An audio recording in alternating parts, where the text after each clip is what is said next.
Hello, my name's Harry Tambuatco. I'm here to bring you doom. I'm here to bring you information that will scare you as much as it's scaring me. We have the doomsayer at this point, Butch Valdez.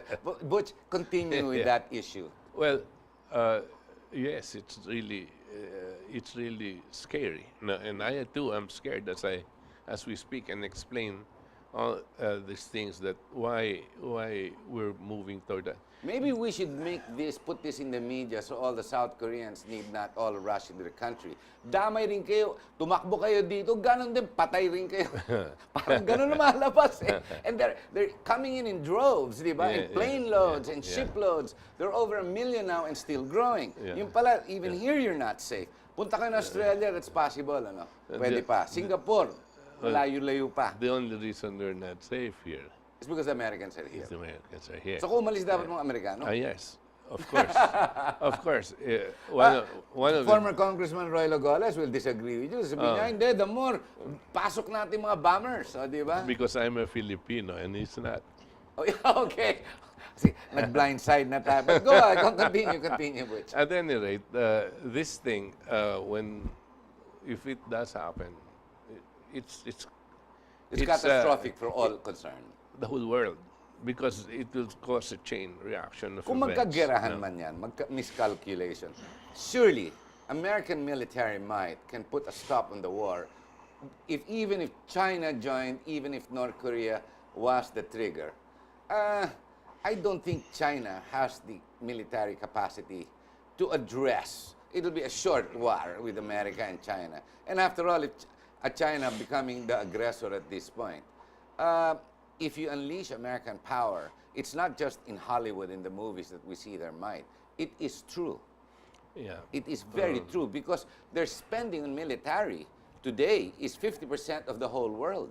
50% meaning the whole world on military spending and R&D and development and manufacturing. And then the other 50% is just America alone. Well, my friend General Victor Corpus will disagree with you on this. He thinks it's the other way around. It's not the other way around. It's just that China and Russia should not be dismissed. Should they come together, talo America, tingin mo? Yes. Wala na yung But balance. ganito to eh. Pag nagpasukan lahat yan, World talo war, lahat talo tayo. lahat. Ang buong mundo. Lahat Puputok ang buong Mother mundo. Earth. Well, yeah. Nuclear. Yeah. It's a civilizational war, no? And maybe an annihilation of humanity, right? Mankind, yes. Right, mankind. This is going to be the last war, if ever it goes to that extent. No? Oh my God, it's going to be Planet of the Apes. You know, the total devastating power, no, of the nuclear armaments around the world. We have a total.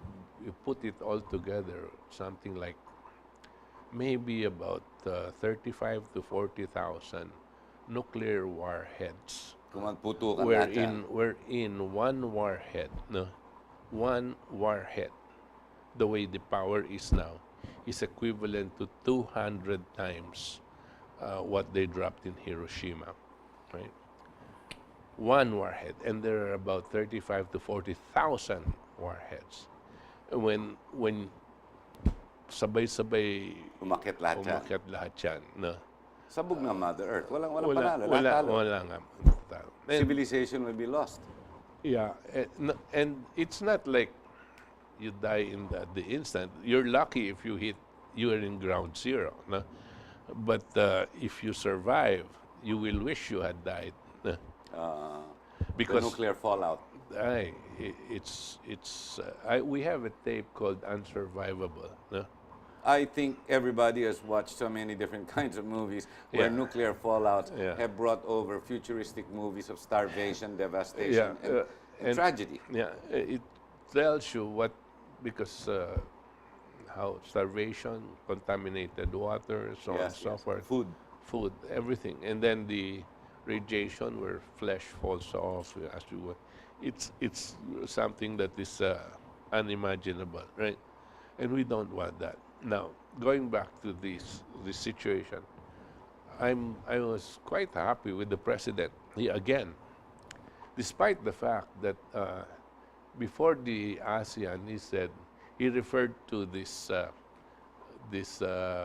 North Korean leader as Buang. No? Ang abuan. But when the foreign minister came here, No, he was very polite. he was very diplomatic, Yes, right? very diplomatic. And he precisely said to me exactly the right thing, that North Korea could be a discussion partner of ASEAN. No. Which means he offered ASEAN, no, as a friendly group of nations, no, that we can talk.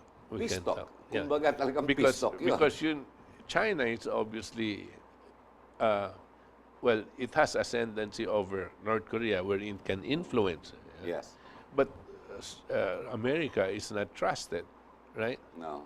Neither will anybody be, right? Russia is also trusted, but they cannot mediate for North No, they Korea cannot. because lahat ng camping-campi sila kay North Korea. Pero ASEAN has an air of neutrality because it's a group of nations. Wag mo kami All together. banatan. We can work together. Yeah, we can walk and we can talk, and we can be probably the bridge towards peace, right? Tanggalin mo lang yung mga American, yung mga barko dito kasi damay kami. Right. We're becoming part of the dark. That's right. We are the wall behind the dartboard. One of the solutions for China Sea at the West Philippine Sea would be a demilitarization of this whole place. Demilitarize it, Both sides. both sides. No? Take it out. No? Both sides. And then the other one. But America's becoming aggressive now on the South China Sea, huh? Yes, They're yes. flying the routes right in front, Yes, testing yes. the waters with Yes, China. Yeah, exactly. And China considers it a provocation again. No? Again, a Yeah. provocation. The other one is, see, Malacca Straits is what they're trying to protect, they said. It is. Okay? Yun ang Okay. trade route eh. Okay, if that's what you're trying to protect, why don't everybody work to put up another route so that there is nothing to protect anymore? No? What is that other route? The Kra Canal. Yeah. I mentioned this one time during your show. Yeah, no? I remember. The Kra yeah. Canal is the isthmus in Thailand. Yeah, in no? Thailand. Pero ayaw ng king eh, di ba? Or is it the king na may gusto, ayaw ng mga negosyante? Hindi, ang ayaw talaga niyan, ang Amerikano at British. Kasi silang may control ng Malacca Straits. Ayun. No? Pero It will kung shorten the route also for China for going to the Indian Yes, Ocean. and magkakaroon ng dalawang routes, no? Kung dalawang routes, hindi na critical etong Hindi nobody na- controls it anymore, no? And if nobody controls, why are you going to go to war for So you it? think America's holding that back and Thailand's in the middle of that and they're allowing themselves to be pressured? I had the perception Thailand was standing independent on its own. Even Well, though it's- they were being, because they're pressuring China as well. They're resisting pressure, Yeah. likewise with Americans. No, there are factions again in China. There are factions that are pro-America, no, and there are factions that are patriotic Thais, no, and there are the ones that are listening to China as well. But this Kra Canal concept has been there since maybe late 1800s. No? Tagal na, no? That is not a new concept. No, But they still have to widen it, di ba? no. They cut through. They cut they through cut that. through. That's like 50 miles. No? That's not very far. That's not very far. No. And you can finish that in maybe 5 years or something like that. The way they have, and maybe even faster if you use a kind of explosive that's you blow it apart apart. quick. Meron din tayong ganyan, by the way, sa Batangas, no? That you can connect China Sea with the Pacific Ocean. No? Sa gitna dadaan. No, Hindi ka gawa naiikot. ka ng kanal, hindi ka naiikot. Hindi No? ka naiikot. But like these are infrastructure projects, no? That's going to benefit all. No? It will increase the trade in those Rather than go areas. forward towards commercialization and trade, Yeah. they're going towards military War, interest. no? So the ones at fault here is not necessarily just Duterte, not just Trump and Kim Jong-un, but the powers behind it because everyone has their own specific interests. Right. And Yun ang danger. you know, let me talk a little about Trump. I'm with the Philippine LaRouche Society, now Yes. LaRouche organization, and I was just talking to them the other day, and I said, it seems like they're really pushing Trump to the corner. It seems like, I said, to my mind, I said, he does not have any choice anymore. He's going to either be, he's being pushed to resign, he's being pushed, or get impeached, Yes. or will be assassinated. One of the three. You know, America is one country that gets to kill their presidents. Yes, and right? they've succeeded many times. Yeah. So, and all of these things, they're willing to, just so that they can do what they want, right? The so-called deep state. That's the deep state. Okay. Because Trump doesn't play ball. No, he's He's hard-headed, stubborn in his well, ways. he's not part of the establishment. Nah, he's not a good Yeah. player. Yeah, but you see, the people are behind him. They know he's trying to make peace. But the establishment is so powerful. These are the financial institutions, the Wall Street people, the bankers, and so on and so I forth. can plus the imagine because they Congress. don't control North Korean banks as well. They don't control that. right. So the Rothschilds group, the IMF, have no role there. Yeah. Well, That's also right. an interest group right there. That's it. That's it. So, ganyan ang nangyayari. Now, is it still dangerous? Yes. Ano maigit? Let's all go to Singapore, Malaysia, No. Indonesia.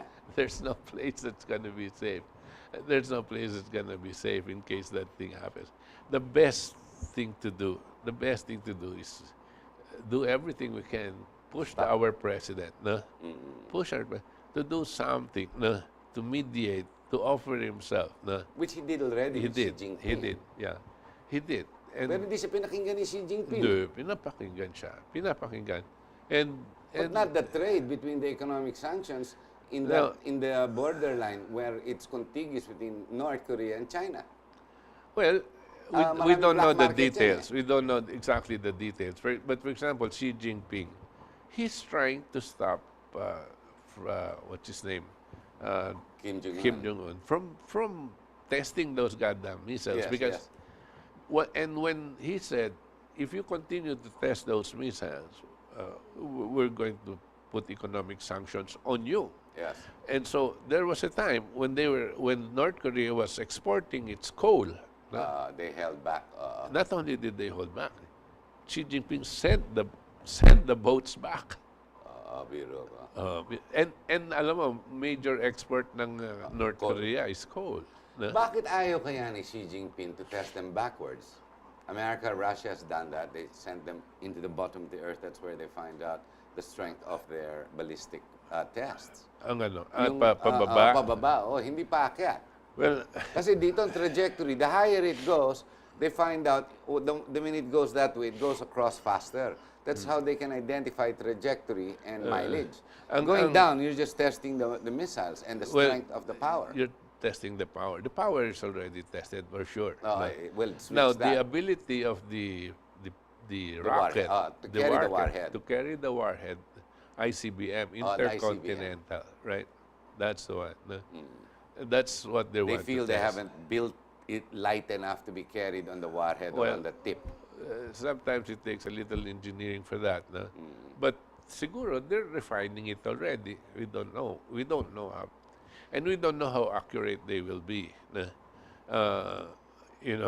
You're pointing here, it might go somewhere else, We So don't even know. my emotions are incorrect, my perceptions are wrong, saying that ubusin na ng Amerika para tapos na yung mga threat. Because kung magkabanatan yan, at lahat makisali, at sigurado makikisali lahat, makikisawsaw, patay na ang mundo, lahat talo. Lahat talo. But let me do this. North Korea knows that the moment they do that, all North Koreans will be dead. Yeah, it'll be obliterated. Annihilated, Oh, right? annihilated. They know that. But what they're saying, maybe they're not going to do that to us because we can not only we might be able to send some missiles out. No? Yes, yes. And definitely, we're going to be able to hurt South Korea and And Japan, no? And possibly the Philippines. tatamaan. Na kakayanin nila yan. So that is the position of North Korea. Not that kaya nilang one-on-one ang kano. No? Isang bombo lang ang North Korea, obliterated na sila. Na, Mamatay na lahat sila. so, But you see, when you have an erratic leader such like Kim Jong-un, who no barber can fix that haircut. I mean, what do you do?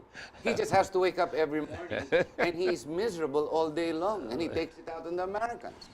well, Di ba? I mean, look at that haircut. You just can't fix it. Di ba? The guy's got a problem. Well, It's his inner self. I'm sure he doesn't like himself. well, I don't know. We don't know. I don't know whether he Well, likes himself or not. But As far as the hair, he's the leader of the country, na? And but Trump's no better with his bad haircut days as well. He has to hide behind the wind and the caps. Because if it blows the wrong way, it'll go the other way.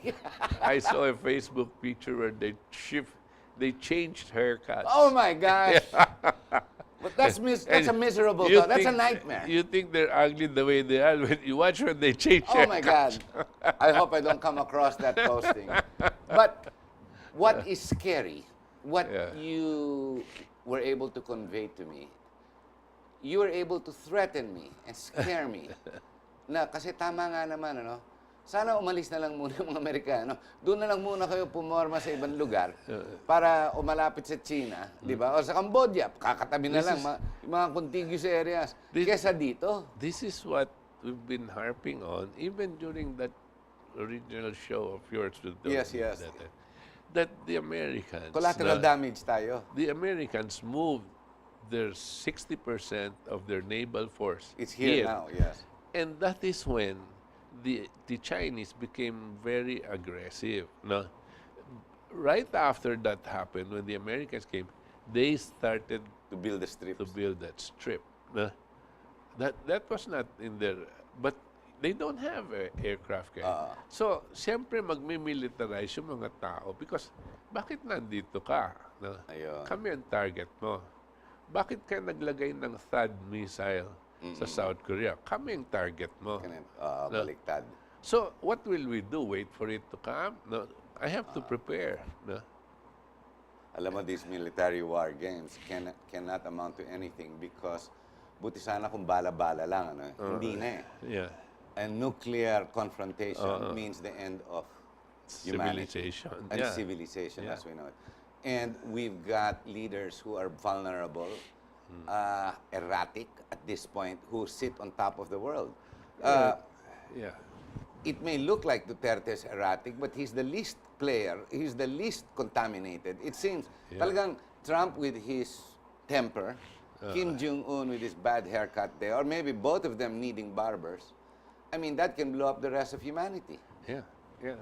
And whatever you say of Duterte, when he cursed the Americans and said, "We're not your That colony," reduced the tension. he probably bought us a lot of time because if he allowed that to come continue, in. the installations would have already been set up within a short period of time. And those missile sites, Sigurado tayo na ang unang target niyan. Hindi na Guam at hindi mo mapapatanggal ang Amerikano pag naumpisahan na.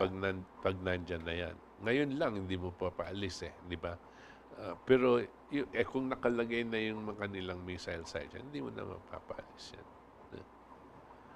So, nung sinabi na yun at natigil niya ang continuation ng EDCA, yung plano nila for during EDCA, natigil na yun, he bought us a lot of time and probably instigated a way Back towards channel, peace.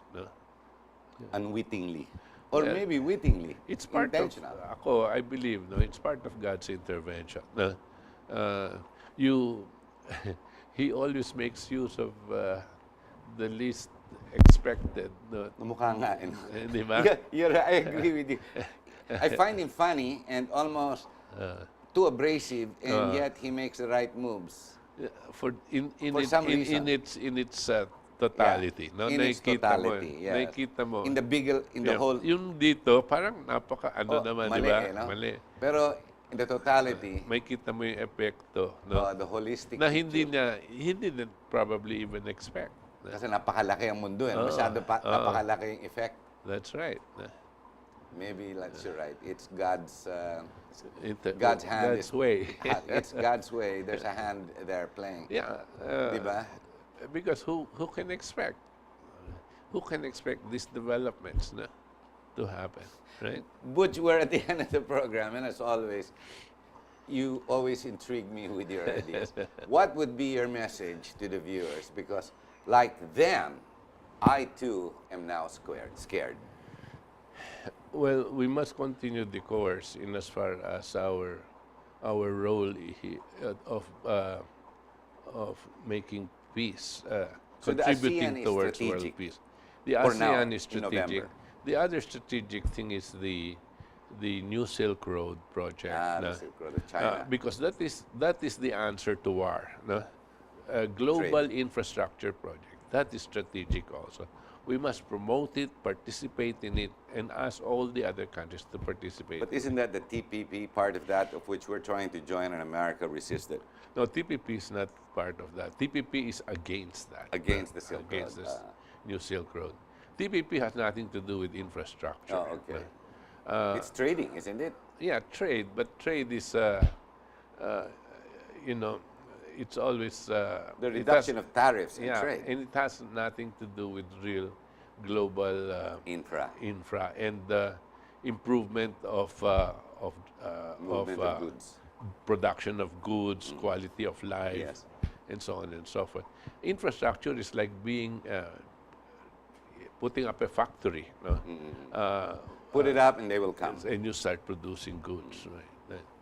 And so that's right. The trains, the fast rail systems. So promote and the so Silk forth. Road. That one, we have to move towards that and focus on that. Here in the ASEAN, it was sad that it was not taken up. The theme that we chose, was SMEs, small and medium Yes. scale enterprises, right? Which to me was not completely along the line of the New Silk Road project. If we used ASEAN and pointed it towards the same goals as Improve as infra for global infrastructure, then global infrastructure. maganda yun. How can you have improvement of ASEAN ties when you're talking SMEs? Hindi nga, But, hindi bagay. but if you're talking infrastructure, we can help each other, right? If you're talking building, building with the kind of technology they have and we have. That should be and the so on, so on. priority instead of entrepreneurship in the bottom. Right. But Butch, we've ended the program, and as usual, well, you have succeeded in scaring me, just so you know. And And I hope tomorrow I will buy a shovel, and I will dig a hole where my pool is, take the water out, make it bigger, try to make a shelter so I can live maybe 1 or 2 days more, and then finally die anyway, in case of a nuclear war. Thank you very much. Thank you. Thank Ladies you. and gentlemen, It was we a hope pleasure. you've enjoyed our program. It's not necessarily there to freak you out. We're not doomsayers, and neither is Butch. But the idea is to create some type of critical thought so you can see which way to go. Because there are many people there who open their mouths. I just wrote a short article the other day about people who don't know who they really are. Experts who claim that they are experts and know-it-alls, when in reality, who gives them the right, who allowed them or gave them the authority that they are experts in anything, in whatever they do. They go to the extent of even creating seminars and charge for it and fool all the attendees that come and there they are with all the theatrics when all they're doing is just performance.